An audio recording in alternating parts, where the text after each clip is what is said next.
ظہوری صاحب کا بہت ہی خوبصورت کلام بروز محشر بوقت پرسش مجھے جو دیکھا فرشتے بولے، بروز محشر بوقت پرسش مجھے جو دیکھا فرشتے بولے، ادھر پریشان کیوں کھڑے ہو، آؤ تمہیں سرکار بلا رہے ہیں۔ نبی کی توصیف اللہ اللہ، نبی کی توصیف اللہ اللہ کہ داد جبریل دے رہا ہے، نبی کی توصیف اللہ اللہ کہ داد جبریل دے رہا ہے۔ ظہوری کیا خوش نصیب ہیں جو نبی کی نعتیں سنا رہے ہیں۔ آخری شعر، کبھی شمس الضحیٰ بن کر، کبھی بدر الدجا بن کر، کبھی شمس الضحیٰ بن کر، کبھی بدر الدجا بن کر، کبھی خیر الورا بن کر، کبھی نور الہدا بن کر، کبھی خیر الورا بن کر، کبھی نور الہدا بن کر، ضیا بن کر، عطا بن کر، سخا بن کر، صبا بن کر، ضیا بن کر، عطا بن کر، سخا بن کر، صبا بن کر، وہ ہر شے میں نظر آئے محمد مصطفیٰ بن کر۔ اب میں ملتمس ہوں ہماری جامعہ کے اس مسجد کے خطیب، آل نبی اولاد علی، حضرت علامہ مولانا سید محمود رضا انور شاہ صاحب سے کہ وہ اس محفل کا اختتامی خطاب فرمائیں گے، اس کے بعد درود اسلام کے اشعار ہوں گے اور سحری کا جو اہتمام کیا گیا ہے پھر ہم اس طرف چلیں گے۔ نعرہ تکبیر، نعرہ تکبیر، نعرہ رسالت، نعرہ رسالت، نعرہ حیدری، علماء اہل سنت، علماء اہل سنت۔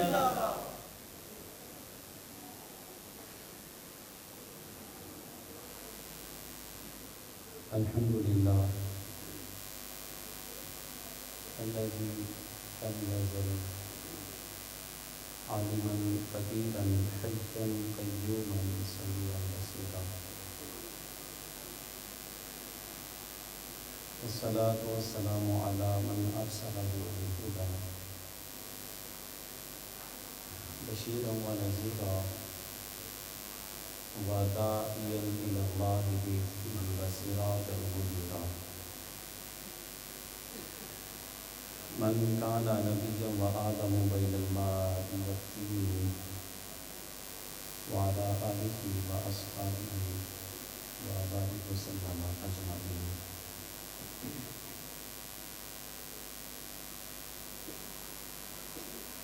قال اللہ عز وجل فی کلام المجید، بسم اللہ الرحمن الرحیم،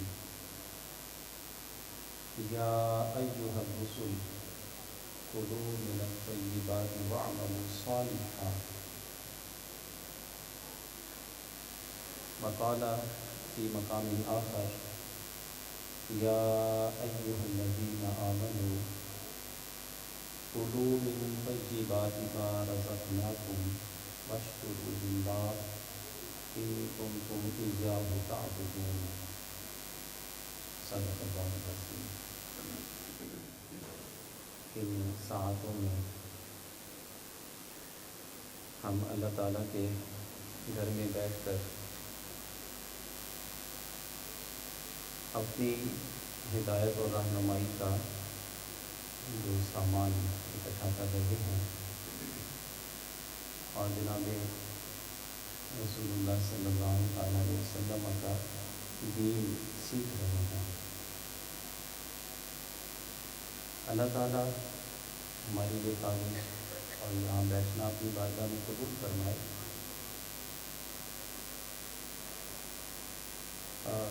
میں نے بہت سوچ بچار کرنے کے بعد جو عنوان طے کیا کہ کچھ دینی تعلیمات میں بھی عرض کرنے والا ہوں کہ اپنے رزق کے حوالے سے جو ہم کماتے ہیں، جس ذریعے سے ہمیں آمدنی حصول ہوتی ہے، وہ ہمارا ذریعہ کیسا ہے؟ یعنی ہم جو رزق حاصل کر رہے ہیں وہ کیسا ہے؟ اس لیے کہ ابھی آپ نے پہلا کتاب سنا شکر کے حوالے سے، اسی طرح آپ دین کے اور بہت سے مسائل بھی، عقائد کا بیان سنیں، آپ عبادات کے بارے میں سنیں، اپنی معاشرت کے بارے میں بیانات سنیں، کتابیں پڑھیں، الغرض دین کا کوئی بھی معاملہ آپ سنتے ہیں، سمجھتے ہیں، آپ یاد رکھیے اگر بندے کا رزق حلال کا نہیں ہے، رزق اگر حلال کا نہیں ہے، کمائی اس کی حلال کی نہیں ہے، بندے کی، دین آپ کے وجود میں اتر نہیں سکتا۔ حضرت غوث اعظم رضی اللہ تعالیٰ نے اپنی ایک بڑی معروف ان کی کتاب ہے فتوح الغیب، چھوٹے چھوٹے آپ نے چیپٹر بنا کے تعلیمات اس میں درج فرمائی ہیں، اور میں سمجھتا ہوں کہ ہماری جتنی بھی تعلیم ہے، کسی بھی شعبے میں ہم لوگ جاتے ہیں، فتوح الغیب کتاب کو اپنے ساتھ رکھیے، اسے پڑھیے، ہماری تربیت اور ہماری اصلاح کا بہت پیغام ہے اس کے اندر۔ کچھ اپنی طرف سے نصیحتیں اس میں لکھی ہیں، کچھ آپ کے مشاہدات ہیں جو آپ نے لکھے ہیں، کچھ تجربات ہیں آپ کے، اور کچھ خواب نامے ہیں آپ کے اپنے، حضرت غوث اعظم رضی اللہ تعالیٰ عنہ نے اس کتاب میں درج فرمائے ہیں۔ چنانچہ ایک خواب اپنا خود ہی اس میں درج فرمایا کہ مجھے خواب میں ایک بزرگ ملے اور انہوں نے مجھ سے پوچھا کہ عبد القادر یہ بتاؤ کہ کوئی بھی بندہ اپنے رب کا قرب کیسے حاصل کر سکتا ہے؟ یہ ہے انسان کی زندگی کا سب سے اہم ترین چیپٹر، اور وہ زندگی دیے جانے کا حقیقی مقصد کہ ہمیں جو وجود ملا، ہمیں زندگی ملی، ہم اس دنیا میں آئے ہیں، مقصد کیا ہے؟ وہ اصل سوال اس مقصد کے بارے میں ہو رہا ہے۔ وَمَا خَلَقْتُ الْجِنَّ وَالْإِنسَ إِلَّا لِيَعْبُدُونِ، اپنے رب کو پہچانے، جس قدر پہچانتا جائے گا اپنے رب کے قرب میں جاتا جائے گا۔ تو بزرگ پوچھتے ہیں کہ اے عبد القادر بتاؤ کہ کوئی بندہ بھی اپنے رب کا قرب کیسے حاصل کر سکتا ہے؟ آپ فرماتے ہیں میں نے خواب میں ہی ان بزرگوں کو جواب دیا، رب تعالیٰ کا قرب پانے کے لیے دو چیزیں ضروری ہیں، دو چیزیں ضروری ہیں، نمبر ایک رزق حلال، اور نمبر دو پرہیزگاری، تقویٰ، یہ دو چیزیں ہیں۔ اگر رزق حلال اور پرہیزگاری اس بندے کو نصیب نہیں ہے، وہ بندہ سمجھ لے کہ وہ کبھی بھی اپنے رب کے قرب میں نہیں پہنچ سکتا۔ قرب الہی کی اولین شرط یہی ہے، رزق حلال کا ہو اور پرہیزگاری ہو، اور پرہیزگاری بھی بندے کو تبھی نصیب ہوتی ہے جب جو رزق یعنی یہ جسم جس سے پل رہا ہے، اس جسم کو جو رزق پال رہا ہے وہ رزق کیسا ہے۔ اب میں 3 آیتیں ہیں قرآن عزیز کی اسی مضمون کو مضبوط کرنے کے لیے، رزق حلال کی ایک انسانی زندگی میں کتنی ضرورت ہے، اور اگر اس رزق حلال کا اہتمام نہ ہو، انسان کو دنیا کے اور آخرت کے نقصان کیا اٹھانے پڑتے ہیں۔ حدیث شریف میں ہے، حضور سید عالم صلی اللہ علیہ وسلم نے ارشاد فرمایا، حضرت ابو ہریرہ اس حدیث کو بیان کرتے ہیں، ارشاد فرمایا کہ اللہ تعالیٰ نے ایمان والوں کو وہی حکم ارشاد فرمایا جو حکم اللہ نے اپنے رسولوں کو عطا فرمایا، اور اس کے بعد فرمایا کہ اللہ نے اپنے رسولوں کو کیا حکم دیا، یا ایھا الرسل کلوا من الطیبات واعملوا صالحا، اے رسولو طیب حلال پاکیزہ چیزیں ہی کھانا، واعملوا صالحا اور نیک اعمال کرنا۔ اب اس آیت کی ترتیب کو ذرا سمجھ لیا۔ ارشاد فرمایا کہ یا ایھا الرسل کلوا من الطیبات، اے رسولو طیب پاکیزہ حلال چیزیں کھانا، واعملوا صالحا اور نیک اعمال کرنا۔ آیت کریمہ میں دو چیزیں آ گئی، پاکیزہ چیزیں یعنی حلال رزق کھانے کی بات ہوئی، اور اس کے ساتھ وَاعْمَلُوا صَالِحًا اعمال صالحہ کرنا۔ یہ ترتیب بتاتی ہے کہ رزق حلال کے استعمال سے، رزق حلال کھانے سے پہلی چیز بندے کو جو ملتی ہے وہ نیک اعمال کی توفیق ملتی ہے، اور مفہوم مخالف لے لیں کہ یہی رزق حلال اگر بندے کی زندگی سے نکل جائے، سب سے پہلی محرومی نیک اعمال کی محرومی ہوتی ہے، بندے کو نصیب ہی نہیں ہو سکتی۔ اللہ نے اپنے نبیوں کو یہ حکم دیا، اور یہی حکم اللہ تعالیٰ نے ایمان والوں کو دیا۔ ارشاد فرمایا یا ایھا الذین آمنوا کلوا من طیبات ما رزقناکم، ہم نے تمہارے لیے دنیا میں بہت سی چیزیں رکھی ہیں، لیکن جو تم نے استعمال کرنی ہے، اپنے کھانے میں لانی ہے، ارشاد فرمایا کلوا من طیبات، جو پاکیزہ چیزیں ہیں صرف وہی کھانی ہے، اور اس کے بعد ارشاد فرمایا واشکروا للہ، اور اللہ کا شکر ادا کرو۔ اب اس ترتیب کو بھی سمجھ لیجئے، رزق حلال کے استعمال کے بعد ارشاد فرمایا واشکروا للہ، اپنے رب کا، اللہ کا شکر ادا کرنا۔ اس کا مطلب یہ ہے کہ جو بندہ رزق حلال کا اہتمام کرتا ہے، بدلے میں اللہ تعالیٰ اس بندے کو شکر کی دولت عطا فرماتا ہے۔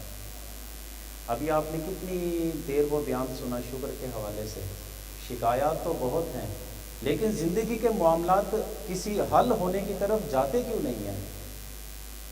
کیوں نہیں جاتے؟ اس لیے کہ جو اس کی بنیاد ہے وہ درست نہیں ہوتی۔ میری بھی چاہت ہے کہ شکر گزار بندہ بن جاؤں، آپ کی بھی چاہت ہے شکر گزار بندے بن جائیں، لیکن بنتے کیوں نہیں ہیں؟ اصل وہ پیچھے جو خرابی کھڑی ہے کہ رزق کے معاملات ہمارے درست نہیں ہیں، جس کی وجہ سے بندے کو شکر کی دولت ہی نہیں ملتی۔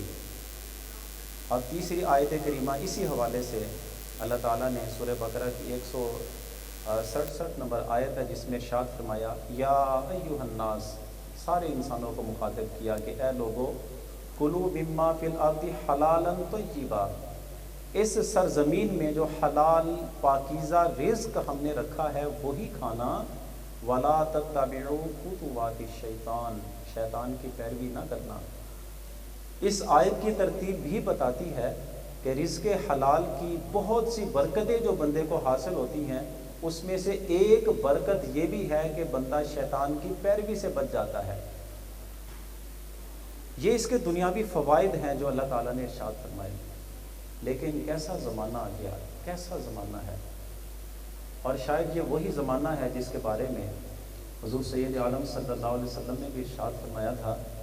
آپ نے فرمایا کہ میری امت پہ، لوگوں پہ ایک زمانہ ایسا بھی آئے گا، لوگوں کو اس بات کی کوئی پرواہ نہیں ہوگی کہ جو وہ مال حاصل کر رہے ہیں آیا وہ حلال طریقے سے آ رہا ہے یا حرام طریقے سے آ رہا ہے، لوگوں کو اس چیز کی پرواہ ہی نہیں ہوگی۔ آپ سمجھتے ہیں کہ انسانی وجود پہ اس کا کیا اثر ہوتا ہے؟ ایک تو یہ چیزیں میں نے عرض کی نا ابھی، شکر کی دولت نہیں مل سکتی جب تک بندے کا رزق حلال کا نہ ہو، اعمال صالحہ کی بندے کو توفیق نہیں مل سکتی جب تک رزق حلال کا نہ ہو، اور تیسری جو چیز فرمائی، شیطان کے ہتھ کنڈوں سے اس وقت تک آدمی بچ ہی نہیں سکتا جب اس وجود میں حلال استعمال نہ ہو رہا ہو۔ حضرت سعد ابن ابی وقاص آئے، اب یہ ذرا تھوڑی سی تلخ باتیں ضرور ہیں، لیکن کیا کریں، ایک ہمارا دور ہی ایسا چل پڑا ہے کہ اینڈ تک جب لوگوں کو جب تک خبردار نہ کیا جائے، تنبیہ نہ کیا جائے، ہم سمجھتے ہیں کہ دین تو بڑا معمولی ہے، اور اگر کسی نے کوئی سخت بات سنا دی آگے سے وعدہ کریمہ پیش کر دی، لا اکراہ فی الدین، دین میں کوئی جبر تو نہیں ہے، دین میں کوئی زبردستی تو نہیں ہے۔ او بھیا اگر دین میں جبر نہیں ہے، دین میں اتنی زبردستی نہیں ہے، واقعتاً ٹھیک ہے، لیکن کیا مطلب ہے کہ دین ہماری خواہشوں کا محتاج ہو گیا؟ دین کو لاوارث سمجھ لیا کہ جو جس میں من میں آیا اسی طرح اس کو دین کی اپنی وہ بنیادیات بنا لے اور اسی طرز پہ زندگی گزارنا شروع کر دے۔ حضرت سعد بن ابی وقاص رضی اللہ تعالیٰ عنہ نے حضور کی بارگاہ میں حاضر ہوئے، عرض کی، یا رسول اللہ صلی اللہ علیہ وسلم، آپ میرے لیے دعا فرمائیں اللہ مجھے مستجاب الدعوات بنا دے، یعنی میں دعا کروں اور فوراً در قبولیت تک پہنچ جائے۔ حضور آپ میرے لیے دعا فرمائیے اللہ مجھے مستجاب الدعوات بنا دے۔ تو حضور صلی اللہ علیہ وسلم نے ارشاد فرمایا مستجاب الدعوات بننے کا ایک ہی طریقہ ہے کہ اپنا رزق پاک رکھو، مستجاب الدعوات بن جاؤ گے، یعنی تم دعا کرو گے اللہ تمہاری دعائیں قبول فرمائے گا۔ اور اس کے ساتھ ہی پھر یہ آپ نے ارشاد فرمایا اس ذات کی قسم جس کے قبضہ قدرت میں میری جان ہے، آدمی اپنے پیٹ میں حرام کا ایک لقمہ داخل کرے ڈالے، اس کی نحوست یہ ہے کہ 40 دن تک اللہ تعالیٰ اس کو دعاؤں سے محروم کر دیتا ہے۔ یہ روحانی اس بندے کا نقصان ہے۔ تو رزق حرام جو بندہ استعمال کرتا ہے ٹھیک ہے، 5 نمازیں پڑھ رہا ہے وہ، لیکن جو عبادت میں لذت ہے، چاشنی ہے، روحانیت ہے، وہ بندے کو نصیب نہیں ہو سکتی، اس لیے کہ ایک لقمے سے 40 دن تک دعاؤں کی قبولیت سے محروم کر دیا جاتا ہے۔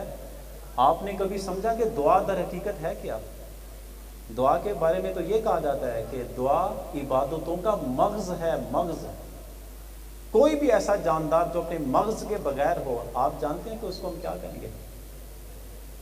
مغز بھیجا اس کا نہیں ہے، آپ کیا وقت سمجھیں گے اس جاندار کی جو مغز کے بغیر ہو؟ مطلب یہ ہوا عبادت تو وہ اپنے تئیں بندہ کر رہا ہوتا ہے، لیکن جس نیت کے ساتھ، جس خلوص کے ساتھ، چاشنی محبت کے ساتھ اللہ کی بارگاہ میں وہ عبادت پہنچنی چاہیے در قبولیت تک، رزق حرام ہے جو در قبولیت تک اس عبادت کو پہنچنے نہیں دیتا۔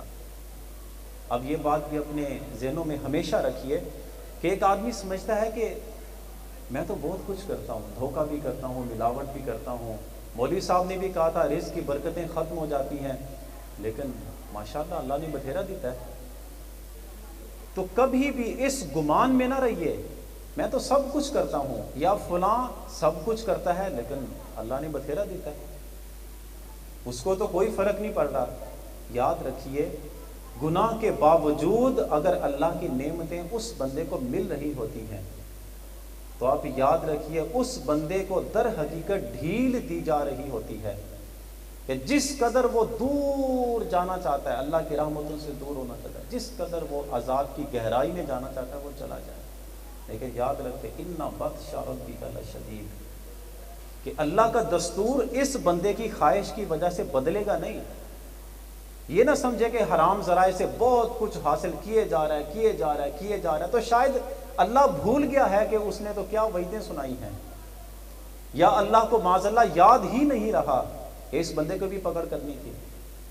اللہ کے دستور ہماری خواہشوں کے محتاج نہیں ہیں، اس لیے ہمیشہ آپ اس بارے میں توجہ کیجئے کہ ہم جو کچھ بھی کماتے ہیں، ہم جو کچھ بھی حاصل کر رہے ہیں کس ذریعے سے ہوتا ہے۔ وراثت کے مال پہ قبضہ کر کے بیٹھ گئے، کبھی پوچھنے کی زحمت کی کہ میرے لیے یہ حلال ہے یا حرام ہے؟ میں تو اپنی دکان پہ ورکر ہی ایسا رکھتا ہوں، بولنے کا تیز ہو، گاہک پھنسانے میں بڑا ماہر ہو، میں نے اس کو تو ہائر کر لیا، میرا کام تو بہت چل گیا، لیکن آپ نے کبھی اس کا نقصان سمجھنے کی کوشش کی؟ کتنا بڑا نقصان ہے جو میں نے اپنے پلے میں ڈال لیا۔ کیا؟ کسی کو دھوکہ دینا، جھوٹ بولنا، جھوٹی قسم اٹھا کے چیز تو بیچ دیتے ہیں، اس کی حیثیت تو نہیں بدلتی۔ ایک گلاس آپ بیچنا چاہیں، آپ اس کو دھوکے کے ساتھ بیچیں تو اپنی رنگت چینج نہیں کر دے گا۔ آپ حلال طریقے سے بیچیں، انکم لیں، وہ رنگت اپنی چینج نہیں کرے گا، لیکن اس کے مد میں جو آپ کو رزق ملا ہے وہ آپ کو اثر دکھائے گا کہ وہ کیسا رزق تھا۔ ایسے ایسے ہم ورکر دکانوں پہ رکھتے ہیں گاہک کو پھنسانے کے. آپ نے کبھی سمجھا کہ کتنا بڑا ایک نقصان ہے اپنی زندگی میں آپ کر کے جا رہے ہیں؟ آپ سمجھتے ہیں نا کہ آپ اگر کوئی اچھی بات ہے، اچھی تعلیم ہے، اگر کسی کو دے دیتے ہیں، سکھاتے ہیں، علماء نے اس کا اجر کیا بتایا کہ دین کا کوئی بھی پیغام ہے، اچھی بات ہے، آپ کسی کو سمجھا دیتے ہیں اور وہ بندہ سمجھ جاتا ہے اور دین کی اس بات پہ عمل کرنا شروع کر دیتا ہے. اجر کیا ہے کہ آپ خود بھی عمل کر رہے ہیں، آپ کو اس کا اجر و ثواب ملے گا. آپ نے ایک بندے کو سکھایا، اس نے آگے سکھایا، اس نے آگے سکھایا، پھر چین چل پڑی. جتنے لوگ بھی آپ کی اس کوشش کرنے سے دین سیکھ گئے، نصیحت کی طرف آ گئے، اچھے عمل کی طرف آ گئے، یقیناً اللہ تعالیٰ جتنے لوگوں کو جتنا اجر عطا فرمائے گا ان سب اجروں کے برابر اللہ اس بندے ایک کو عطا فرمائے گا جس نے اس کی بنیاد ڈالی ہوگی. یہ اللہ کے ثواب کے وعدے ہیں.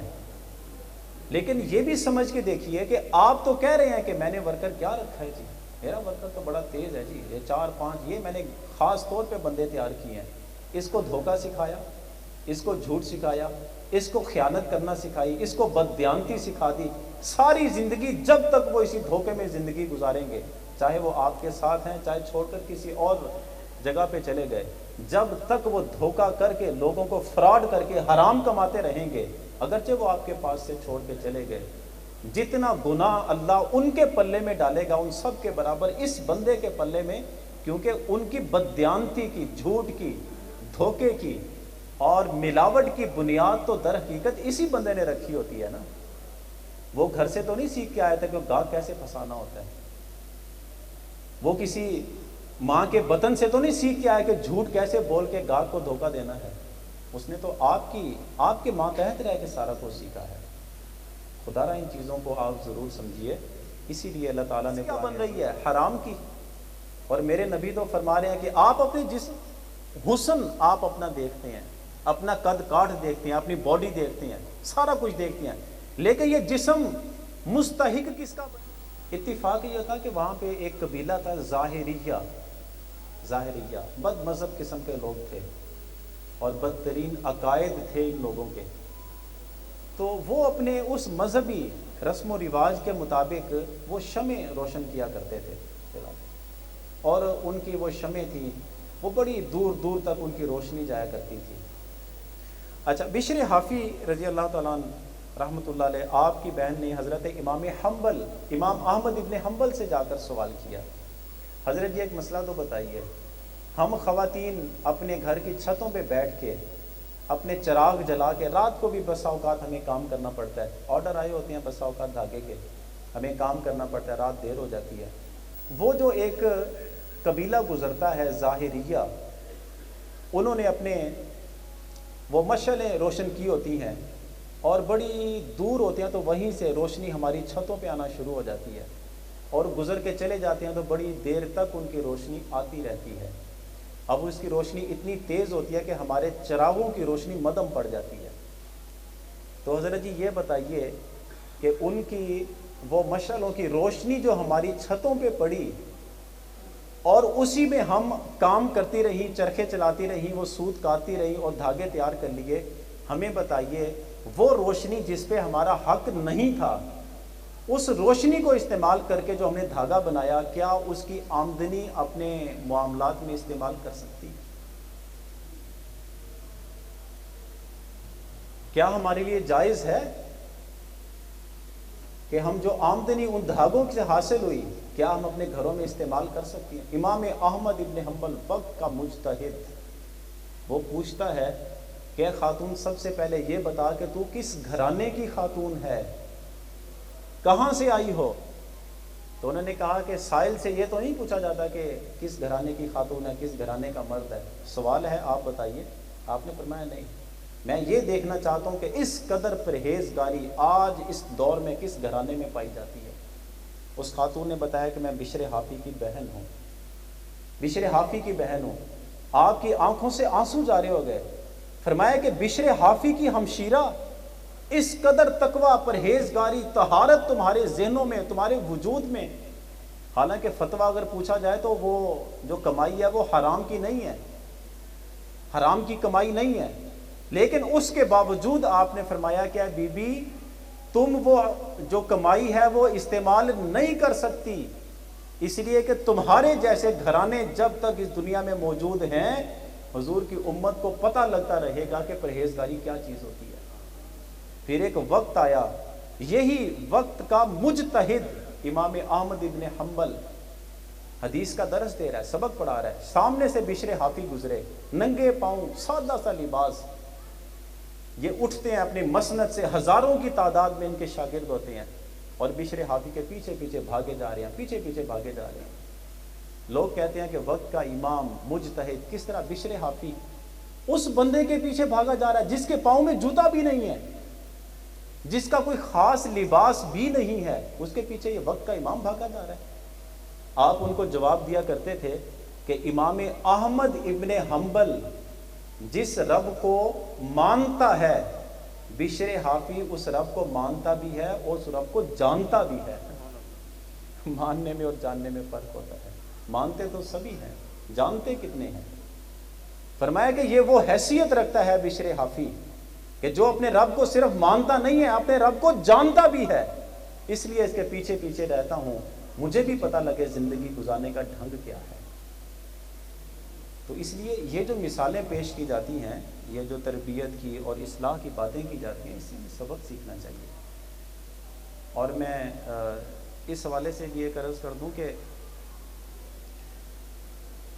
ہم تو اسی میں پھنسے ہوئے ہیں نا کہ جائز ناجائز کیا ہے، خسمانو کھائے یار، وہ بندہ نے آگے نکل گیا، میں پیچھے رہ گیا، ہیں جی۔ بیوی بھی ڈیمانڈ کرتی ہے کہ آپ وہ دیکھیں نا، وہ کتنا آگے نکل گئے، ہم کہاں رہ گئے۔ بچے بھی ڈیمانڈ کرتے ہیں کہ موبائل یہ والا چاہیے، گاڑی یہ والی چاہیے، موٹر سائیکل اس طرح کی چاہیے۔